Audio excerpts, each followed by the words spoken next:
When I turned 65, I hosted a birthday party for my family. No one showed up. That same day, my daughter-in-law, Meadow, posted photos online of everyone smiling aboard a cruise ship. I smiled too, though differently. When they returned, I handed Meadow a DNA test. She turned pale. I'd love for you to stay with me through the rest of this story and comment where you're watching from. I had spent 3 weeks preparing the celebration, meticulously picking the menu, decorating with fresh flowers, confirming guests, even buying a navy blue dress with pearl buttons that Elliot used to say made me look elegant. 8 places were set. Elliot, Meadow, little Tommy, sweet Emma, my sister Ruth and her husband Carl, and myself at the head, where I imagined seeing all their faces lit by candlelight. By 6:30, no one had arrived. I checked my phone 3 times. The invite said 6 p.m. I'd even sent reminders 2 days earlier. At 7 o'clock I tried calling. Elliot's phone went to voicemail, then Meadow's, then Ruth's. None answered. I stood in that beautifully set dining room, candles melting, the roast cooling in the oven, the cake untouched on the counter. I kept telling myself maybe there was traffic, maybe something urgent came up. But by 8 o'clock I knew. They weren't coming. Then I made the mistake of opening Facebook. At the top of my feed was a photo. Meadow radiant in white, Elliot grinning beside her, the ocean behind them. Living our best life on the Mediterranean. So grateful for this amazing family getaway. More photos followed. Tommy and Emma building sandcastles, Ruth and Carl sipping cocktails. All of them there together. Except me. The post had gone up just an hour earlier while I was still waiting. They had planned this. Meadow had orchestrated a vacation that deliberately excluded me, scheduled it on my birthday, and somehow got everyone on board, including Ruth, who helped me with the decorations just last week. Meadow's smile in those photos looked almost victorious. She stood exactly where I should have been, surrounded by the family that once made me feel whole. My phone buzzed. A message from Elliot. Sorry, Mom. Forgot to mention we're out of town. Meadow surprised us with a trip. Happy birthday, though. Forgot to mention. I placed the phone down gently, afraid of what I might do with it. The roast was cold. Mechanically, I turned off the oven, wrapped up the cake, blew out the candles, and began putting the china away.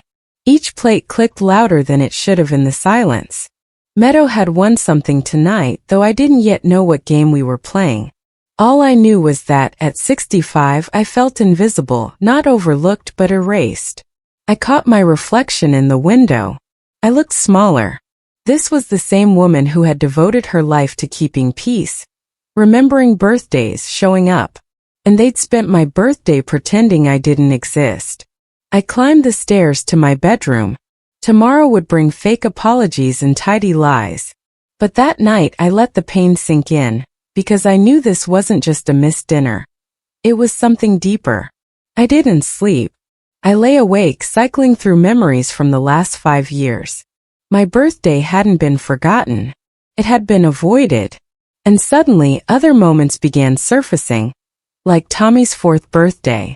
Meadow met me at the venue, claiming they moved it to the next day. But I could hear laughter inside, saw balloons through the window. Elliot later seemed confused, saying the party was definitely that day. Or Emma's first day of kindergarten. Meadow said drop-off was early, 7 a.m. Probably too early for you. But when I arrived at 8:30, the teacher said Emma had come at the usual time. I missed that moment too. Last Christmas, Meadow said Elliot was overwhelmed and wanted a smaller gathering. Just immediate family. I spent the holiday alone. Later, Ruth mentioned a big celebration she'd seen on Instagram. 20 guests, everyone there except me. These weren't scheduling mix-ups. This was a pattern. A calculated removal of me from the picture. I made coffee as the sun rose, hands shaking with dread. I scrolled through Meadow's old posts, seeing them now for what they were. Photo after photo of family events I had been lied out of. Each caption spoke of family love and gratitude. But I was never in them. I looked out at the garden I'd planted when Elliot was a child. He used to help me weed those flower beds. When had I stopped being essential to his happiness? The answer was clear. When Meadow came into our lives. Before her, Elliot called weekly. We had Sunday dinners. He confided in me. Slowly that changed. Sunday dinners became monthly. Phone calls became holidays only. Meadow took over his time, his attention, and subtly redefined my role. Not with harsh words but through soft manipulations. Your mom seems tired. Maybe it's too much for her. Little comments that painted me as a burden. I thought about the way Meadow hugged me, too long, her hand on my back like I was fragile. The way she'd interrupt when I spoke to the children. Grandma Loretta's had a long day, sweeties. Elliot absorbed all of it. He began to look at me the way Meadow did, affectionate but distant, as though I were something fading. The phone rang. Elliot's name. Hi, Mom. Just wanted to say happy belated birthday. The trip's been amazing. Meadow really outdid herself. I gripped the phone tightly. Yes, I said. I saw the photos. He beamed about Tommy learning to snorkel, Emma making new friends. You would have loved it. Would I? Felt like no one noticed I wasn't there. Spontaneous, he called the cruise. She just went for it. I wanted to tell him the truth. That Meadow had been excluding me for years, but what could I say? That his wife was erasing me and he was letting her? He'd think I was jealous. Or crazy. Everything okay, Mom? He asked. You sound off. I'm fine, I said. Just tired. He promised they'd plan something special when they got back. But I knew Meadow would make sure that never happened. After I hung up, I sat for hours thinking about the future. More lonely holidays, more milestones missed, more photos where I was invisible. For the first time since my husband died, I felt truly orphaned, not by death but by erasure. But then came something else. A heat rising in my chest. Not sorrow. Resolve. I wasn't going to vanish quietly. If Meadow wanted to play games, she'd picked the wrong opponent. I had raised Elliot alone, worked 2 jobs, sacrificed everything. I belonged in this family, and I wasn't going to give that up. A week later, the doorbell rang. I was still in my robe. I wasn't expecting anyone. Through the peephole, I saw a man, mid-40s, nervous, hands in his coat pockets. I nearly didn't answer. But something in his posture made me pause. Can I help you? Called out. Mrs. Patterson? Loretta Patterson, Elliot's mother. My chest tightened. Who's asking? He hesitated, then said something that chilled me. My name is David Chun. I need to talk to you about Meadow. I opened the door, keeping the chain on. What about Meadow? David looked exhausted, anxious. This will sound crazy. But I think my son is living in your son's house. My fingers froze on the chain. Tommy, he said. 7 years old. Brown hair.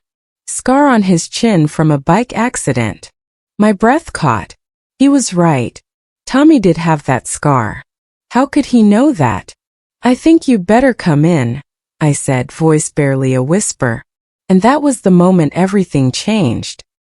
He rubbed his face with both hands. The investigator had finally told him to stop searching. Some people just don't want to be found, he'd said. It made him feel sick.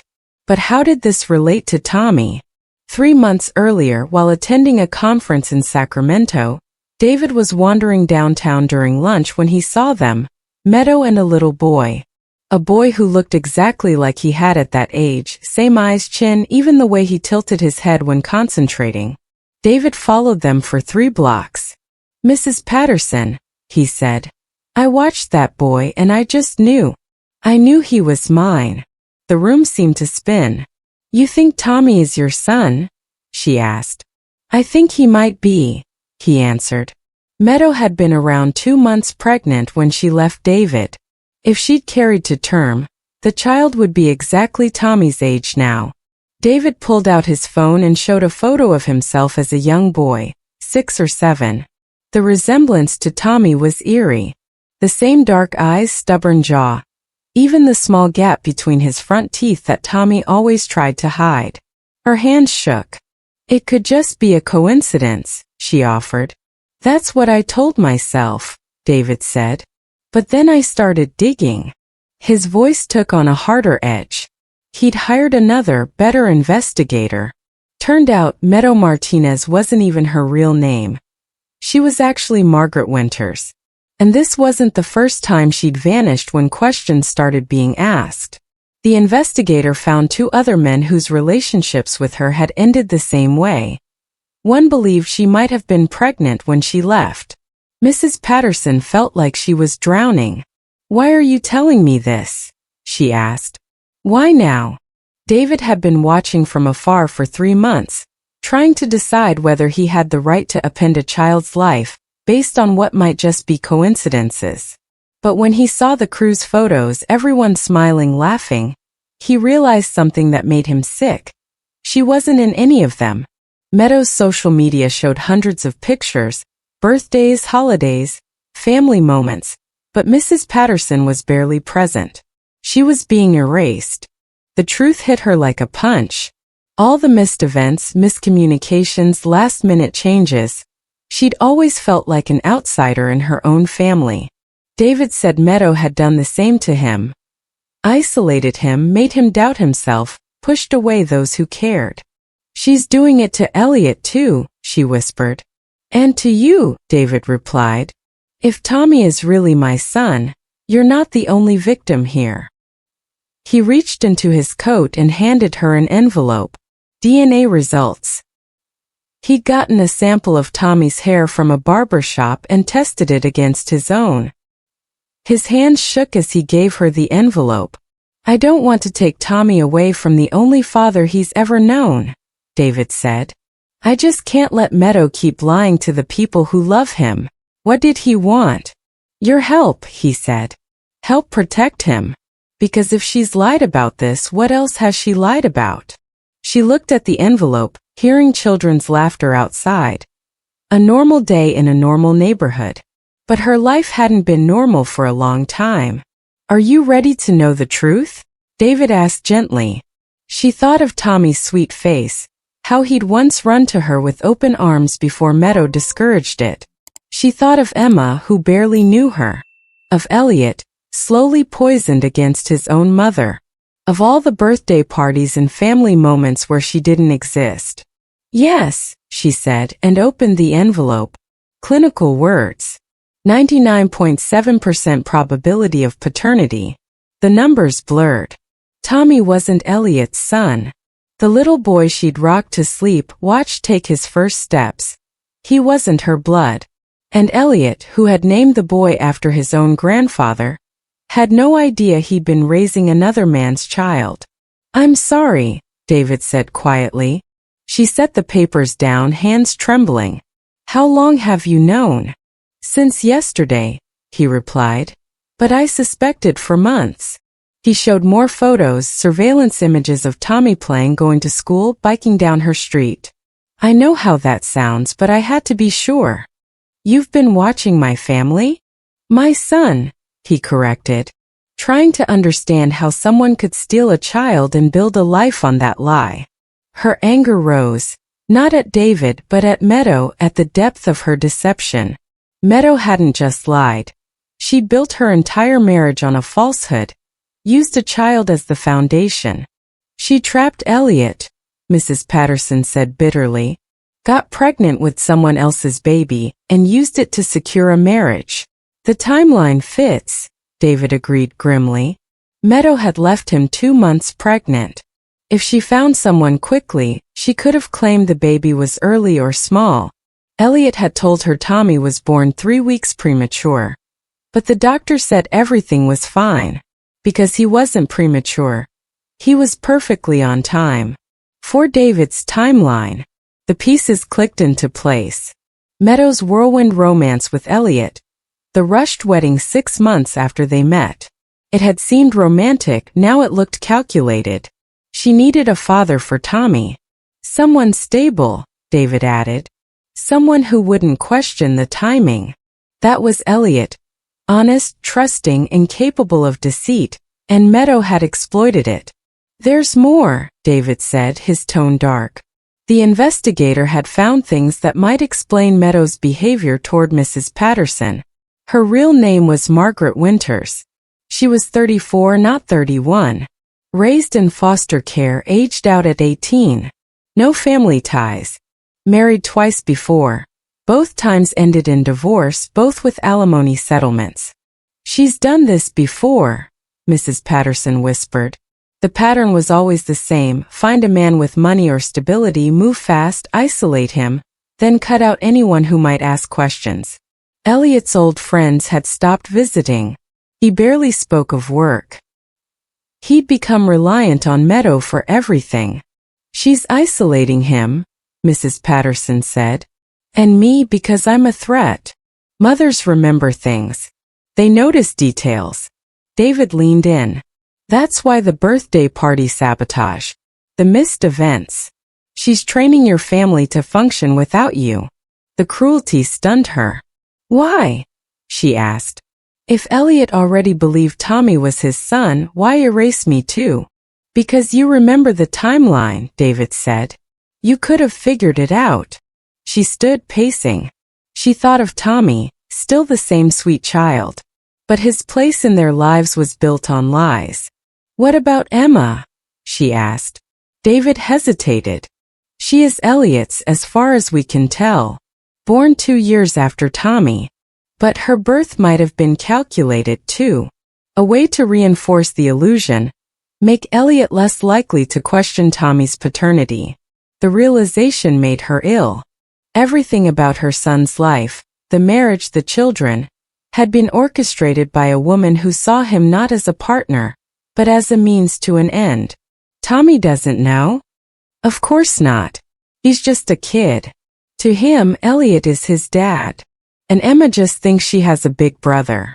Children don't question, but adults should. And Meadow had ensured Mrs. Patterson couldn't. "Why now?" she asked David. "Why tell me instead of going to court?" He was quiet for a long time. "Because," he said softly, "when I saw those cruise photos I realized something." "Why now?" she asked David. "Why tell me instead of going to court?" He was quiet for a long time. "Because," he said softly, "when I saw those cruise photos I realized something. Meadow wasn't just damaging my bond with my son. She was unraveling mine and David's alike. If we didn't intervene, she'd keep doing the same to others. David warned me. She was already isolating Elliot, drawing him away from friends and colleagues, making herself his sole emotional anchor. Even the kids were being subtly conditioned to view him as the only parent of consequence. I had noticed Tommy didn't talk about me as much, how he'd look to Meadow for approval before speaking to me. I chalked it up to maturity, but now I realized it might be something far more troubling. She's going to throw Elliot away, David said grimly, just like she did me and the husbands before me. But first she'll make sure he's got no one left. No friends, no family, nothing. I imagined Elliot's future. Isolated, discarded, and broke if Meadow was as manipulative as she seemed. And the children used as pawns, trapped in a game they didn't even know they were playing. "What do you want me to do?" I asked. David gathered his papers, handed me his card. "Help me save our family. Yours and mine. Because we are family, Mrs. Patterson. You're Tommy's grandmother, DNA or not. Meadow can't erase that." He warned me not to wait. Once they returned from their cruise, Meadow would be watching closely for any signs of defiance. After David left, I sat in my quiet living room, holding the DNA results and his card. The silence no longer felt empty. It was the pause before the storm. Meadow, Margaret Winters rather, had made one critical misstep. She thought she could erase me. But I wasn't gone. Not yet. And now that I saw her for what she really was, I wasn't going anywhere. 3 days after their return, I called Elliot. Calm and rehearsed, I invited them for dinner. "I just think it's time for a real family conversation," I told him. I heard Meadow in the background already wary. Of course she was. She likely sensed something had shifted. Tell her I'm not upset about the cruise, I said. Saturday evening would be perfect. I'll cook. He hesitated but eventually agreed. Friday was spent preparing both food and truth. David and I had met twice more, crafting how best to reveal everything. The DNA test, Meadows passed, the lies. Everything was organized in a manila folder on my counter. I made Elliot's childhood favorite, pot roast with garlic mashed potatoes. If this was to be our final family dinner, I wanted it to start like any other, with comfort. They arrived on time Saturday. Meadow looked angelic in cream, hair and makeup pristine. She played the role of devoted wife and mother flawlessly. Tommy ran to me, brimming with energy. Grandma Loretta, I learned to swim. My heart tightened, knowing how this night might change his world.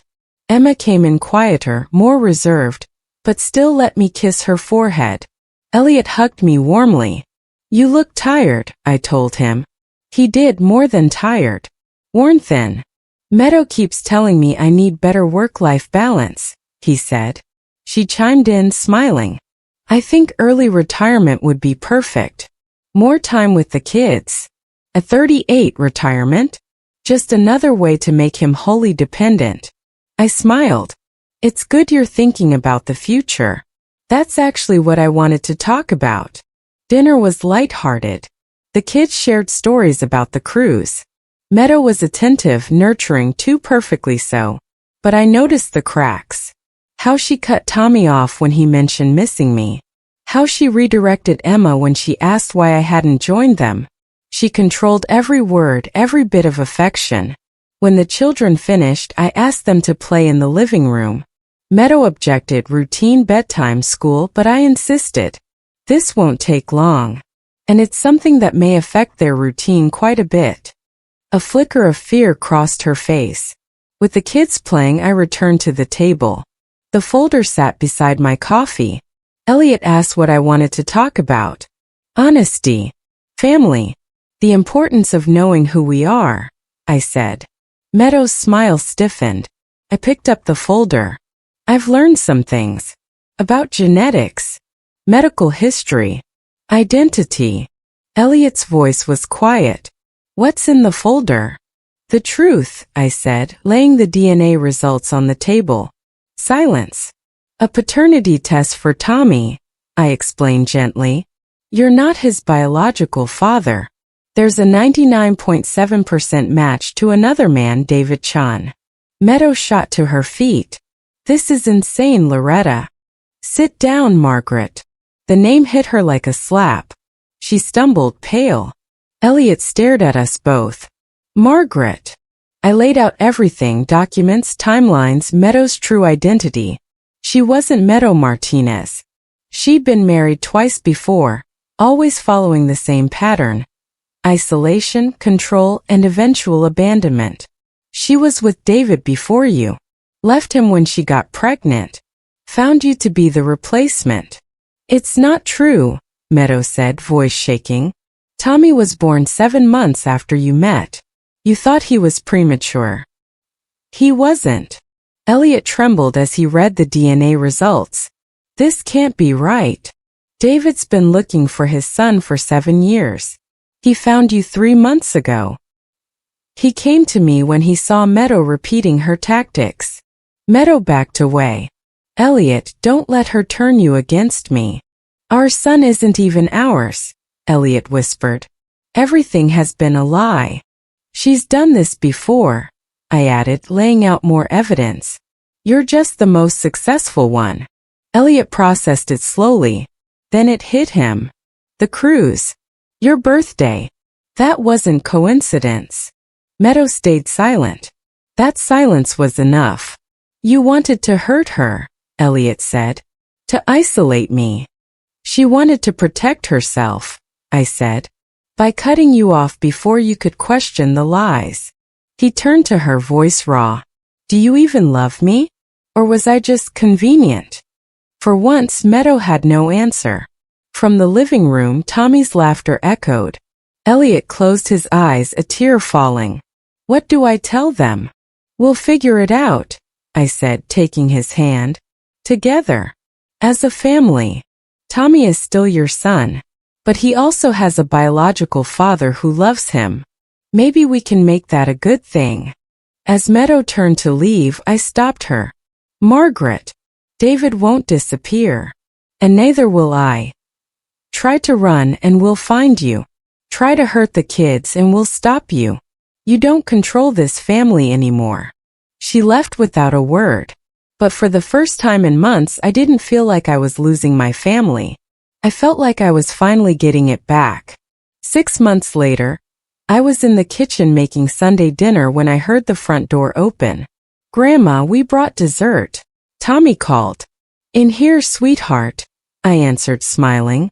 He burst in with a bakery box nearly bigger than him. Emma followed, holding a bouquet of daisies. These are for you, she whispered, shy.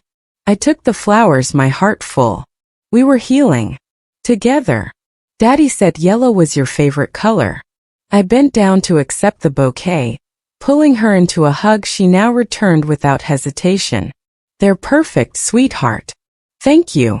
Elliot appeared in the doorway looking healthier than he had in years. The weight he'd lost during Meadow's final months now returned, and the tension around his eyes eased. David stood just behind him, still a bit tentative during family gatherings, but slowly settling into our evolving family dynamic. Something smells amazing, Elliot said, kissing my cheek. Is that your famous apple pie? Tommy requested it, I replied, ruffling his hair. With mashed potatoes and that chicken with herbs you used to love. Tommy lit up. That's my favorite too, just like Daddy's. Hearing both Elliot and David called Daddy still took some getting used to. But the kids had adjusted with the remarkable resilience children often show. Tommy called Elliot Daddy and David Daddy Dave, while Emma simply accepted that her brother had 2 dads the same way some kids had 2 houses. David, placing a bottle of wine on the counter, still moved cautiously in what had once been Meadow's space. How can I help? He asked. You can set the table, I said. The good china's in the dining room cabinet. Reaching this point had taken months of therapy, delicate talks with the children, and court proceedings. Meadow had voluntarily relinquished custody to avoid facing fraud charges and vanished again, just like she had from David's life 7 years ago. But this time, she'd left the kids behind. The transition wasn't smooth. Tommy was heartbroken and confused by his mother's absence. Emma clung tightly to us, terrified of more loss. There were tantrums, sleepless nights, and tears, but healing too.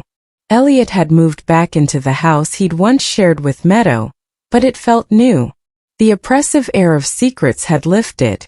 David now lived 10 minutes away, close enough to be present, far enough to give space as we all adjusted.